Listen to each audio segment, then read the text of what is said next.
Friends, मैं रितु अग्रवाल अपने YouTube channel पर आपका स्वागत करती हूँ। आज हम क्लास 8 का पावर्स एंड एक्सपोनेंट्स घात और घातांक चैप्टर स्टडी करेंगे, जो एनसीईआरटी बुक में चैप्टर नंबर 12 है। इसका फर्स्ट पार्ट हम पढ़ चुके हैं, जिसमें हमने लॉज ऑफ एक्सपोनेंट्स पढ़े थे। यदि आप वो देखना चाहें तो मैं उसका लिंक आपको नीचे डिस्क्रिप्शन बॉक्स में दे दूंगी। आज हम पढ़ेंगे कि हम नंबर्स को स्टैंडर्ड फॉर्म में कैसे एक्सप्रेस कर सकते हैं। कोई भी जो बड़े नंबर्स होते हैं या छोटे नंबर्स होते हैं, जैसे कि ये नंबर है या ये नंबर है, इनको हमें एक स्टैंडर्ड रूप में, एक ऐसे रूप में जिसको हम आसानी से पढ़ सके, क्योंकि ये बहुत लंबे हो गए पढ़ने के लिए भी। अब हम इसको पढ़ेंगे तो एक बहुत बड़ी डिजिट हो गई है, तो उसको हम स्टैंडर्ड फॉर्म में लिखते हैं। तो ये हमारी यूजुअल फॉर्म है जो हम नॉर्मली लिखते हैं, सामान्य रूप है। स्टैंडर्ड फॉर्म का क्या मतलब है फ्रेंड्स? स्टैंडर्ड फॉर्म का मतलब है कि हम किसी भी नंबर को a इंटू 10⁻n के रूप में लिख दें, जो हमें आसान होता है आगे कैलकुलेट करने में। यहाँ पर a हमेशा 1 से बड़ा और 10 से छोटा होता है, यानी कि एक सिंगल डिजिट नंबर होता है। अभी हम इस एग्जांपल को ही लेते हैं। इसमें हमने देखा 2857432000, तो हम इसमें पहले डिजिट्स को काउंट करेंगे कि कितने डिजिट्स हैं। तो 1 2 3 4 5 6 7 8 9, इसमें टोटल 9 डिजिट्स हैं। हमें फर्स्ट जो हमारा a लेना है वो फर्स्ट डिजिट को ले लेना है, तो यहाँ पे हमने 2 को ले लिया। इसके बाद हमने पॉइंट लगा देना है, फिर हमें हमारा नंबर लिख देना है 85743200। अब हम क्या करेंगे, यहाँ पर इंटू 10⁻⁴। अब ये n जो है ये हमारे ये वाले नंबर्स हैं, दशमलव के बाद वाले नंबर्स हैं, तो हमने इनको काउंट करना है 1 2 3 4 5 6 7 8, तो ये हो गया 10⁸8। ठीक है फ्रेंड्स, इसी तरह से यदि हमें ये नंबर लिखना है तो अब हम यहाँ पर भी डिजिट्स को काउंट करेंगे 1 2 3 4 5 6 7 8 9 10, टोटल 10 डिजिट्स हैं। अब यहाँ पर हमको इसको लिखेंगे हम पहले 432 हम इस दशमलव को इधर खिसकाएंगे और इस तक ले जाएंगे 4 तक। तो यहाँ पे जब हम दशमलव को लेके आए, इसके आगे कितनी जीरोस हैं, इनको हम लिख देते हैं 4 जीरोस है फ्रेंड्स, 1 2 3 4।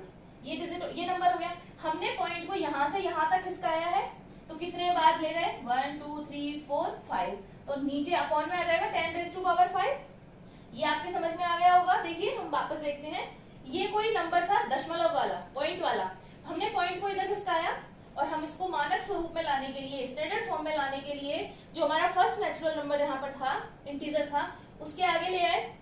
तो हमने इसको काउंट किया, कितने पॉइंट्स, हमने इसको कितने डिजिट्स के बाद लगा दिया इस दशमलव को, तो हमने यहाँ काउंट किया 1 2 3 4 5। तो जब हम 5 डिजिट्स इधर खिसका दिए तो हम इसके अपॉन में 10⁵ इसको लिख सकते हैं। तो अब हम इसको क्या लिखेंगे, 4.32432 इंटू 10⁻⁻5 लिख सकते हैं। हमने लॉज ऑफ एक्सपोनेंट्स में पढ़ा था फ्रेंड्स कि यदि 1/10 की पावर a की पावर m है, तो हम उसको a की पावर -m लिख सकते हैं।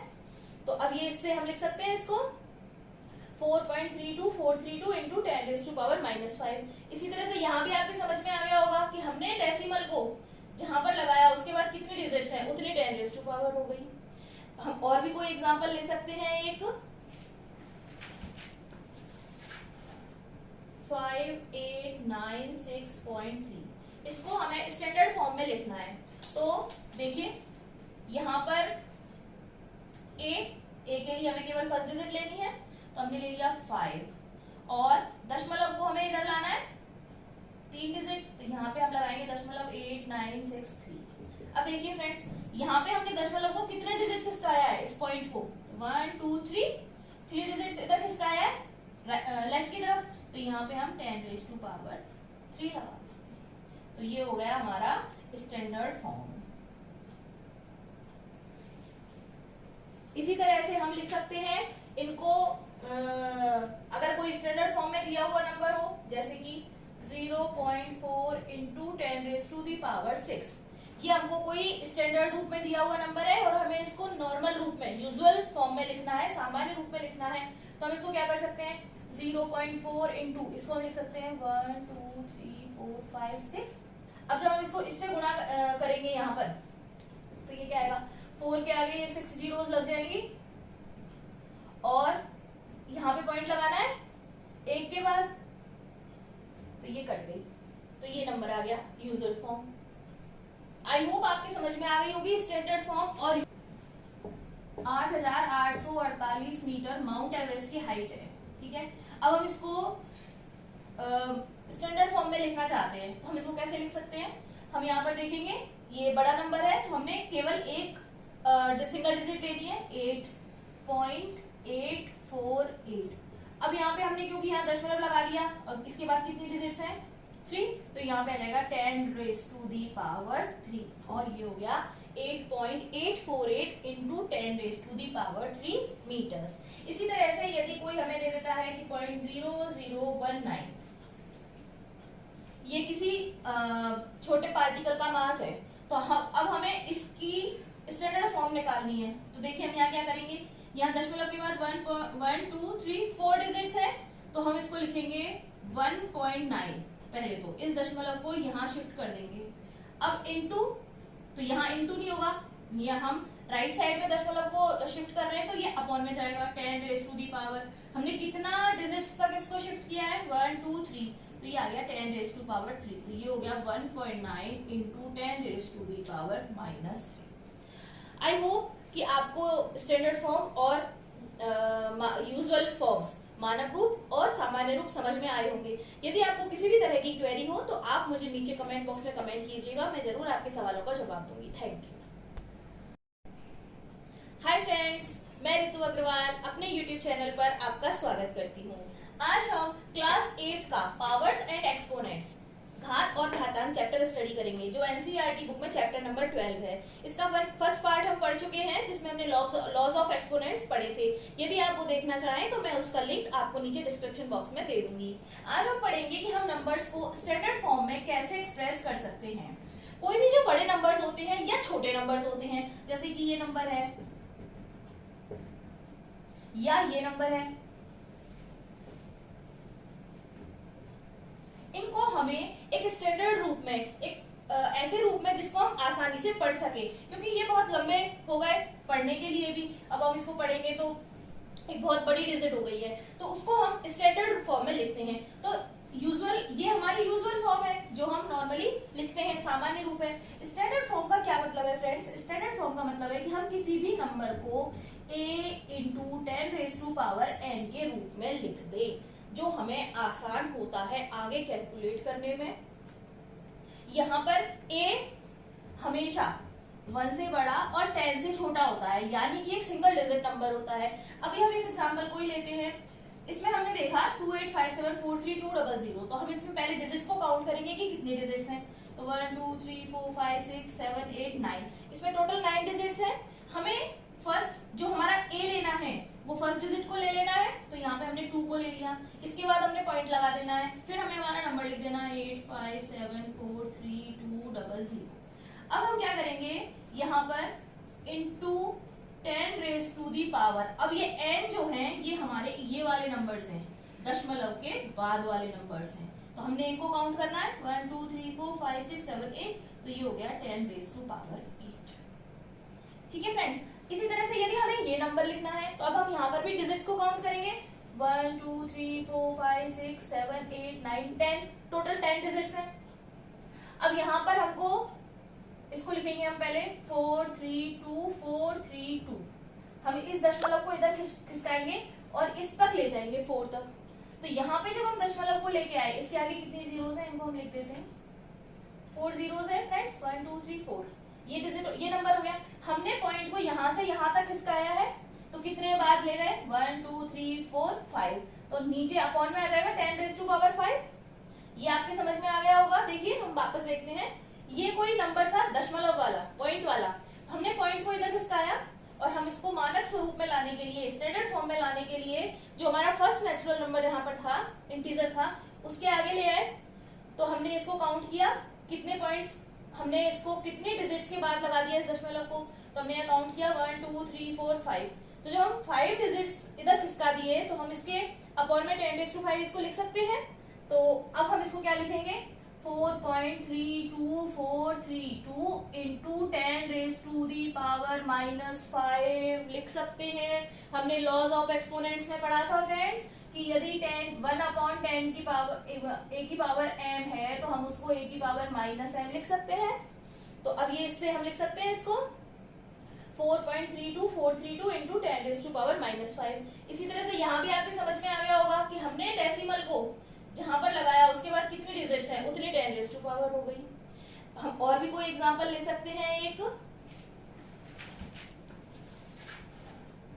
5896.3, इसको हमें स्टैंडर्ड फॉर्म में लिखना है। तो देखिए यहाँ पर ए के लिए हमें केवल फर्स्ट डिजिट लेनी है, तो हमने ले लिया 5, और दशमलव को हमें इधर लाना है 3 डिजिट, तो यहाँ पे हम लगाएंगे 0.8963। अब देखिए फ्रेंड्स, यहाँ पे हमने दशमलव को कितने डिजिट खिसकाया है, इस पॉइंट को 1 2 3 डिजिट इधर खिसकाया है लेफ्ट की तरफ, तो यहाँ पे हम 10⁻³ लगा, तो ये हो गया हमारा स्टैंडर्ड फॉर्म। इसी तरह से हम लिख सकते हैं इनको, अगर कोई स्टैंडर्ड फॉर्म में दिया हुआ नंबर हो, जैसे कि 0.4 इंटू 10⁻⁶, ये हमको कोई स्टैंडर्ड रूप में दिया हुआ नंबर है और हमें इसको नॉर्मल रूप में, यूजुअल फॉर्म में लिखना है, सामान्य रूप में लिखना है। तो हम इसको क्या कर सकते हैं, 0.4 इंटू, इसको हम लिख सकते हैं 1 2 3 4 5 6। अब जब हम इसको इससे गुणा करेंगे यहाँ पर, तो ये क्या आएगा, 4 के आगे ये 6 जीरोस लग जाएंगी, और यहाँ पे पॉइंट लगाना है 1 के बाद, तो ये कट गई, तो ये नंबर आ गया यूजुअल फॉर्म। आई होप आपके समझ में आ गई होगी स्टैंडर्ड फॉर्म और यूजुअल फॉर्म।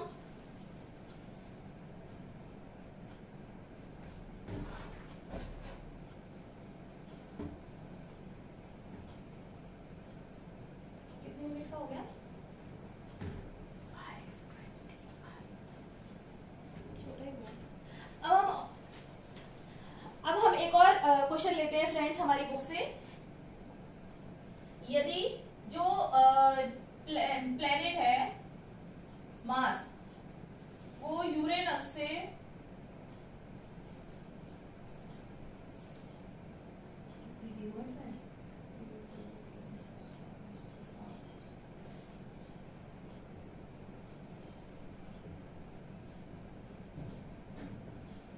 ये वाला पूरा डिलीट कर देना, इसको दोबारा लिख देना, है ना।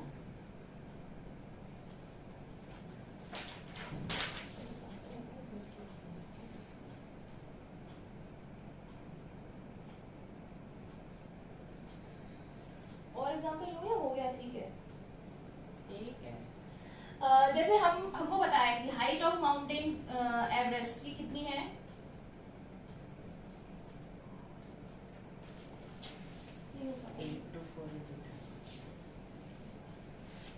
ऐसे डिजिट ले लेते हैं ना, इसको पूरे को डिलीट कर देना, यहाँ तक हो जाएगा ना। 8848 मीटर माउंट एवरेस्ट की हाइट है, ठीक है। अब हम इसको स्टैंडर्ड फॉर्म में लिखना चाहते हैं, तो हम इसको कैसे लिख सकते हैं। हम यहाँ पर देखेंगे ये बड़ा नंबर है, तो हमने केवल एक सिंगल डिजिट ले लिए 8.848। अब यहाँ पे हमने क्योंकि यहाँ दशमलव लगा दिया, और इसके बाद कितनी डिजिट्स हैं 3, तो यहाँ पे आ जाएगा 10⁻³ और ये हो गया 8.848 इंटू 10⁻³ मीटर्स। इसी तरह से यदि कोई हमें दे देता है कि 0.0019, ये किसी छोटे पार्टिकल का मास है, तो अब हमें इसकी स्टैंडर्ड फॉर्म निकालनी है। तो देखिए हम यहाँ क्या करेंगे, यहाँ दशमलव के बाद 1 2 3 4 डिजिट्स है, तो हम इसको लिखेंगे 1.9। पहले तो इस दशमलव को यहाँ शिफ्ट कर देंगे, अब इनटू, तो यहाँ इनटू नहीं होगा, यहाँ हम राइट साइड में दशमलव को शिफ्ट कर रहे हैं, तो ये अपॉन में जाएगा 10⁻⁴। हमने कितना डिजिट्स तक इसको शिफ्ट किया है 1 2 3, तो ये आ गया 10⁻⁴, तो ये हो गया 1.9 इंटू 10⁻⁻⁻3। आई होप कि आपको स्टैंडर्ड फॉर्म और यूजुअल फॉर्म्स, मानक रूप और सामान्य रूप समझ में आए होंगे। यदि आपको किसी भी तरह की क्वेरी हो तो आप मुझे नीचे कमेंट बॉक्स में कमेंट कीजिएगा, मैं जरूर आपके सवालों का जवाब दूंगी। Thank you.